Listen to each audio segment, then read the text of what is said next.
Hey everybody, hey, it's your girl Johnny the Plant Strong Diva, Mama Ja, however you know me, you know me. So, hey, how you doing? For those who don't, nice to meet you. I'm Janita. I am a health and wellness and love and mom and entrepreneur and model slash actress slash singer slash promoter slash party starter slash all of the things, goddess, empress, yeah,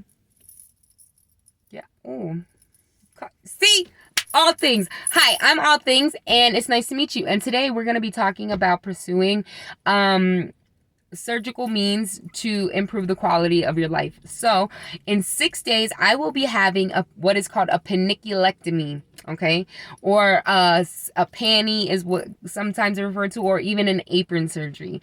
I have lost a person and kept it off for a really, really long time, and I have a lot of really heavy hanging tissue that causes really, really bad and debilitating back pain, even though I don't let it stop me, but like it hurts. And tissue breakdown, infections, things of that nature. So I'm gonna let you know my journey into advocating for myself to get this done and have my insurance pay for it. State insurance. I'm poor. I'm people. I'm poor to the world's means, like to what other people think, what abundance is, but I am so abundant. I'm so abundant. Okay, so don't get it twisted. But yeah, so I have state insurance. Shout out Health First Colorado. And I just got approved for this surgery. So what a paniculectomy is simply just an incision from one hip to the other hip, cutting off any skin that hangs over. So where the fold hangs over at, that's where they chop it. I have a lovely Dr. Cohen at UC Hospital. He's gonna be giving me a belly button. You don't always get a belly button with this surgery. Sometimes you completely lose your belly button. Sometimes it's FLD or FDL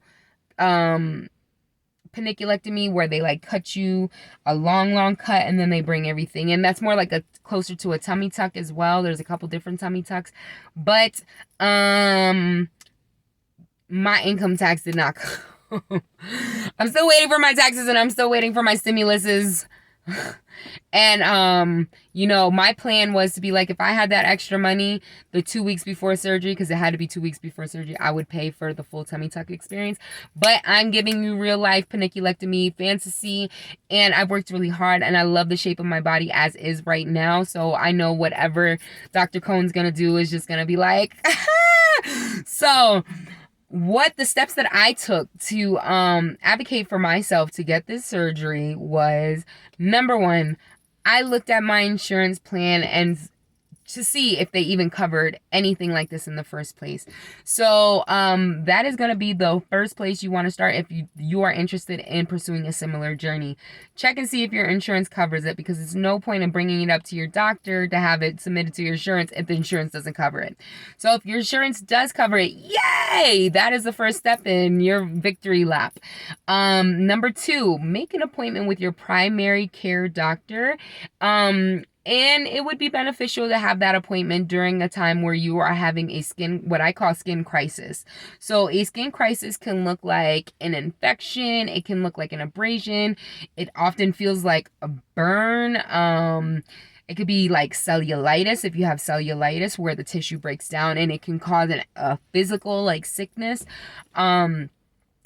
If you pulled muscles in your back and you're having a hard time, that would be a great time to be like, I would love to, if I can see you today, that would be great. Or you could just make an appointment and be like, hey, this is what's going on.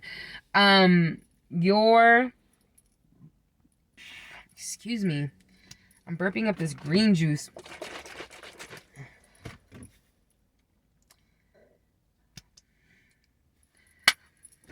So you are going to have a very honest, very clear and concise conversation with your primary care doctor during the skin crisis, back crisis, whatever. Or just, check appointment where you're like, "Hey, I am having XYZ problem. It is directly related to the way my skin overlaps on each other, and like you're not gonna get a paniculectomy if you just have like, some stretch marks or whatever. Like it's not that is not for this. This is not for that. So like if your belly like folds over your pubic area and hangs down, if you can look at yourself in the mirror naked and not see your genitalia because your skin of your abdomen is hanging over it, then the paniculectomy is for you. And that's me. And that's okay. It's like a coochie cozy. It's a coochie cozy. And I'm like, I've been having conversations with myself about my coochie cozy. But anyways,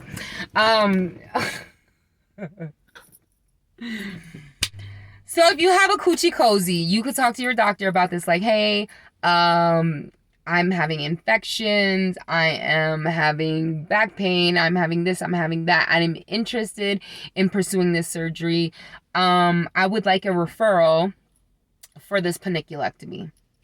Boom, your doctor gives you the referral. If you have a nice doctor like mine, they will let you know, like, oh, these are the doctors in your area that do this procedure and work with your insurance. So I went to UC Health, and that was the next step, was having an appointment with the surgeon's office.